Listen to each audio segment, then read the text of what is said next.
नमस्कार, मेरा नाम है आकांक्षा राय। टॉकिंग पॉलिटी की इस वीडियो में आपका स्वागत है। फ्रेंड्स, हम रूसो की पॉलिटिकल फिलॉसफी कवर कर रहे हैं। 2 पार्ट्स रूसो वीडियो सीरीज के ऑलरेडी चैनल पे अपलोडेड हैं। अगर आपने नहीं देखा तो लिंक डिस्क्रिप्शन बॉक्स में अवेलेबल है, आप चैनल के प्लेलिस्ट से भी जाकर के देख सकते हैं। इस पार्ट को समझने के लिए पहले के दोनों पार्ट्स देखना बहुत इंपॉर्टेंट है। सबसे फर्स्ट वीडियो में हमने रूसो का इंट्रोडक्शन कवर किया था, फिर हमने देखा था रूसो का एज अ थिंकर क्या कंसर्न है, और इस वीडियो में हम रूसो के स्टेट ऑफ नेचर की थ्योरी को समझने की कोशिश करेंगे। सबसे पहले समझ लेते हैं कि स्टेट ऑफ नेचर यानी प्राकृतिक अवस्था क्या होती है।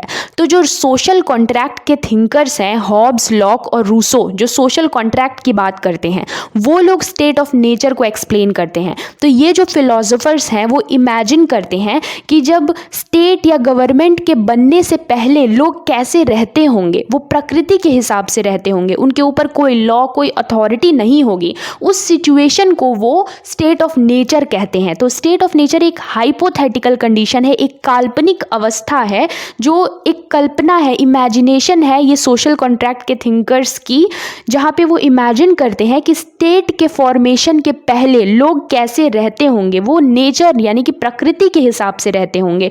वही स्टेट ऑफ नेचर होता है, प्राकृतिक अवस्था होती है। अब जो अलग अलग फिलोसोफर्स हैं वो स्टेट ऑफ नेचर को, प्राकृतिक अवस्था को अलग अलग तरीके से डिफाइन करते हैं। जैसे थॉमस हॉब्स कहते हैं कि स्टेट ऑफ नेचर में लोग बहुत परेशान थे, लाइफ जो थी वो ब्रूटिश थी, शॉर्ट थी, एक दूसरे को लोग मार रहे थे। वहीं रूसो जो है वो स्टेट ऑफ नेचर को कैसे डिफाइन करते हैं वो हम इस वीडियो में समझने की कोशिश करेंगे। आपने रूसो के पिछले पार्ट्स अगर देखे हैं तो आपको पता होगा कि रूसो जो है वो इंडस्ट्रियलाइजेशन, मॉडर्नाइजेशन जो हो रहा था उनके टाइम पे, उससे परेशान थे। उनको लगता था कि मॉडर्नाइजेशन से पहले का जो टाइम था वहां पे लोग ज्यादा खुश थे, और वो इस टाइम को स्टेट ऑफ नेचर कहते हैं। तो रूसो के लिए state of nature symbolizes the life of man before the beginning of modern age और सो कॉल्ड सिविलाइजेशन। मतलब जो ये सभ्यता शुरू हुई, जो ये मॉडर्न एज शुरू हुआ, जहाँ पे लोग साइंस के टुवर्ड ज्यादा झुकाव होने लगा, लोगों का मॉडर्न होने लगे लोग, उसके पहले की जो अवस्था है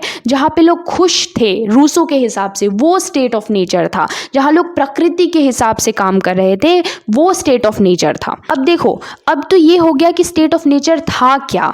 जैसे बाकी फिलोसोफर्स के लिए स्टेट ऑफ नेचर वो कंडीशन है जहाँ पे स्टेट या गवर्नमेंट के फॉर्मेशन के पहले का कंडीशन स्टेट ऑफ नेचर है, प्राकृतिक अवस्था है। रूसो उस प्राकृतिक अवस्था को और स्पेसिफिकली डिफाइन करते हैं। वो कहते हैं कि सिविलाइजेशन के शुरू होने से पहले, मॉडर्नाइजेशन के आने के पहले का जो दौर था वो स्टेट ऑफ नेचर था, वो प्राकृतिक अवस्था थी। अब उसमें लोग खुश थे, नहीं थे, अच्छे थे, बुरे थे, वो फिर हम इस वीडियो में डिस्कस करते हैं।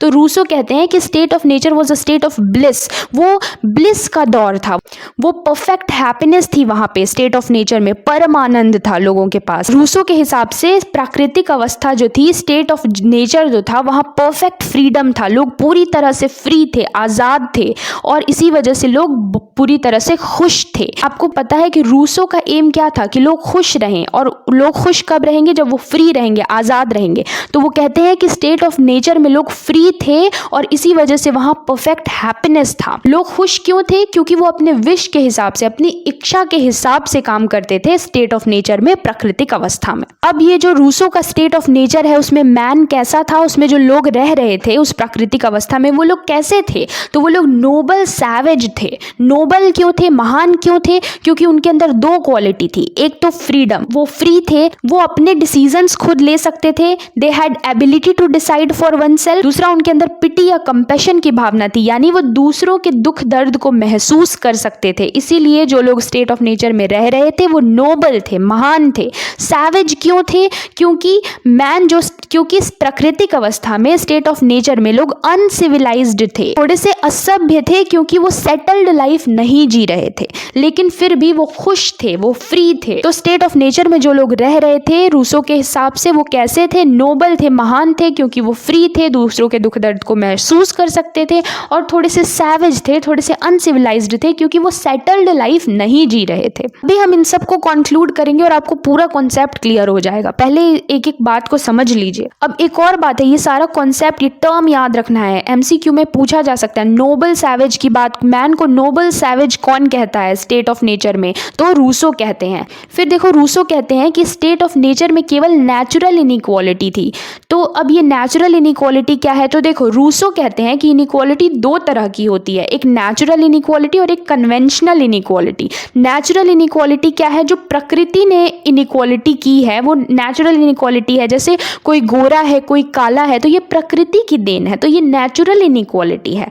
लेकिन कन्वेंशनल इनइक्वालिटी क्या है? जो सोसाइटी ने भेदभाव किया है, सोसाइटी ने जो इनइक्वालिटी की है वो कन्वेंशनल इनइक्वालिटी है। जैसे मान लो जो लोग गोरे हैं उनको बड़े बड़े घर में रहने की आज़ादी है, लेकिन जो लोग काले हैं, ब्लैक स्किन्ड है, उनको स्लम्स में रखा जा रहा है।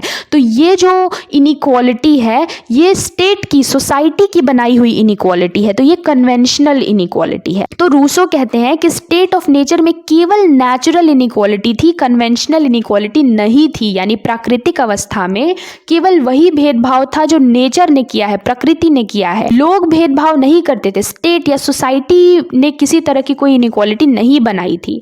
तो स्टेट ऑफ नेचर में there was only natural inequality, there was no conventional inequality. ये भी क्वेश्चन एमसीक्यू में या आंसर राइटिंग में पूछा जा सकता है। अब देखो रूसो स्टेट ऑफ नेचर को सपोर्ट करते हैं। वो कहते हैं कि स्टेट ऑफ नेचर में मैन जो था वो खुश था, वो आजाद था। बाद में अर्बनाइजेशन, मॉडर्नाइजेशन होने लगा, लोग साइंस के टुवर्ड्स झुकाव होने लगा, लोगों का फ्रीडम छिनती चली गई और हैप्पीनेस खत्म होता गया। तो अगर लोगों को फिर से खुश होना है, फिर से हैप्पी होना है, फ्री होना है, तो उनको वापस स्टेट ऑफ नेचर में जाना पड़ेगा। ये हम आगे ये सारी चीजें डिस्कस करेंगे। अभी हम फिलहाल स्टेट ऑफ नेचर के कॉन्सेप्ट को समझने की कोशिश कर रहे हैं। तो देखो आखिर ऐसा क्या था स्टेट ऑफ नेचर में कि लोग खुश थे, आजाद थे? तो रूसो कहते हैं कि in state of nature there was small population, population बहुत कम था और वहां नेचुरल एबंडेंस था। मतलब प्रकृति की जो भी चीजें हैं, जो भी रिसोर्सेज हैं, वो बहुत ज्यादा प्रचुर मात्रा में अवेलेबल थी। जैसे अगर मान लीजिए अगर आपके फैमिली में सिर्फ 2 लोग हैं और बहुत सारे खाने की चीजें हैं,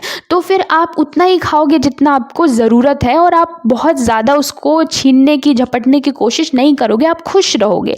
लेकिन जब बहुत ज्यादा लोग हैं और सिर्फ 2 रोटियां हैं तो हर कोई उसको झपटने की कोशिश करेगा, तो यहाँ पे कॉन्फ्लिक्ट बढ़ जाता है। तो रूसो यही समझाने की कोशिश करते हैं कि स्टेट ऑफ नेचर में पॉपुलेशन कम है और जो चीज़ें हैं, जो रिसोर्सेज हैं, वो बहुत ज़्यादा एबंडेंट हैं, प्रचुर मात्रा में हैं। तो यहाँ पे लेबर की ज़रूरत नहीं है, काम करने की ज़रूरत नहीं है और यहाँ नेचुरल लिबर्टी है, प्राकृतिक आज़ादी है कि आपको जितना ज़रूरत है उतना आप नेचर से ड्रॉ कर सकते हो। आपको जितने रिसोर्सेज की ज़रूरत है उतना आप अपने नीड के हिसाब से यूज़ कर सकते हो। तो स्टेट ऑफ नेचर में हैप्पीनेस और फ्रीडम का यही रीज़न था कि वहाँ पॉपुलेशन कम था, रिसोर्सेज बहुत ज़्यादा थे, लोगों को लेबर करने की ज़रूरत नहीं थी, तो कंपटीशन नहीं था और वहाँ प्राकृतिक आज़ादी थी, लोगों को नेचुरल लिबर्टी थी, जितनी ज़रूरत है उतना लोग यूज़ करते थे, इसलिए लोग खुश रहते थे। ये था रूसो का स्टेट ऑफ नेचर का कॉन्सेप्ट। अब जल्दी जल्दी से हम लोग एक बार समराइज कर लेते हैं कि हमने क्या पढ़ा। तो सबसे पहले देख लेते हैं कि स्टेट ऑफ नेचर क्या है। तो जो सोशल कॉन्ट्रैक्ट के थिंकर्स हैं वो एक इमेजिन करते हैं कि स्टेट या गवर्नमेंट के बनने से पहले लोग किस तरह से जीते होंगे, लोग किस तरह से रहते होंगे, प्रकृति के हिसाब से कैसे रहते होंगे, उस सिचुएशन को वो स्टेट ऑफ नेचर यानी प्राकृतिक अवस्था कहते हैं। अलग अलग थिंकर ने प्राकृतिक अवस्था को अलग अलग तरीके से डिफाइन किया है। रूसो के लिए स्टेट ऑफ नेचर क्या है? तो रूसो कहते हैं कि जो इंडस्ट्रियलाइजेशन, मॉडर्नाइजेशन जो होने लगा, लोग साइंस की तरफ झुकने लगे, उससे पहले का जो दौर था जहाँ पे लोग खुश थे, आज़ाद थे, प्रकृति के हिसाब से काम करते थे, वो स्टेट ऑफ नेचर है। तो स्टेट ऑफ नेचर रूसो के लिए क्या है? Life of man before beginning of modern age और सिविलाइजेशन। अब देखो रूसो कहते हैं कि स्टेट ऑफ नेचर में ब्लिस था, परफेक्ट हैप्पीनेस था, वहां पर लोग पूरी तरह से खुश थे। क्यों? क्योंकि वहां पे लोगों के पास फ्रीडम था, लोग जो है वो अपनी इच्छा, अपने विश के हिसाब से काम कर रहे थे। और जो लोग स्टेट ऑफ नेचर में रह रहे थे उनका नेचर कैसा था? वो नोबल सैवेज थे। नोबल यानी महान क्यों थे? क्योंकि वो फ्री थे, आजाद थे, वो अपने डिसीजंस खुद लेते थे और वो दूसरों के दुख दर्द को महसूस कर सकते थे, इसलिए वो नोबल थे। सैवेज क्यों थे? थोड़े से अनसिविलाइज्ड थे क्योंकि वो सेटल्ड लाइफ नहीं जी रहे थे।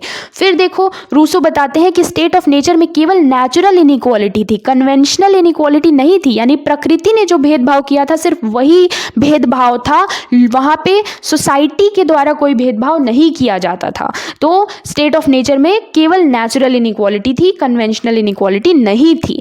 अब देखो स्टेट ऑफ नेचर में इतनी खुशी, इतना फ्रीडम क्यों था? क्योंकि वहां पॉपुलेशन बहुत कम था और नेचुरल एबंडेंस, जो नेचुरल रिसोर्सेज हैं वो बहुत ज़्यादा थे, तो लोगों को काम करने की ज़रूरत नहीं थी, कॉन्फ्लिक्ट नहीं था, आज़ादी थी, जितनी जितनी ज़रूरत है उतने रिसोर्स यूज़ करो। इस वजह से वहाँ पे फ्रीडम था, हैप्पीनेस था। तो ये था पूरा रूसो का स्टेट ऑफ नेचर का कॉन्सेप्ट, स्टेट ऑफ नेचर की थियोरी। अब आने वाले 4th पार्ट में हम डिस्कस करेंगे from state of nature to state of war, यानी कि प्राकृतिक अवस्था में ऐसा क्या हुआ कि वो state of nature state of war में बदल गया, और उसके बाद फिर कैसे सोशल कॉन्ट्रैक्ट हुआ, रूसो की पॉपुलर सोवरेनिटी का क्या कॉन्सेप्ट है, फिर हम असेसमेंट करेंगे रूसो का। और उसके बाद अगर कोई टॉपिक छूट जाता है आप कमेंट बॉक्स में लिख देना, मैं फिर उसको भी कवर करूंगी, और बाद में हम लोग MCQ क्वेश्चंस भी कवर करेंगे रूसो का।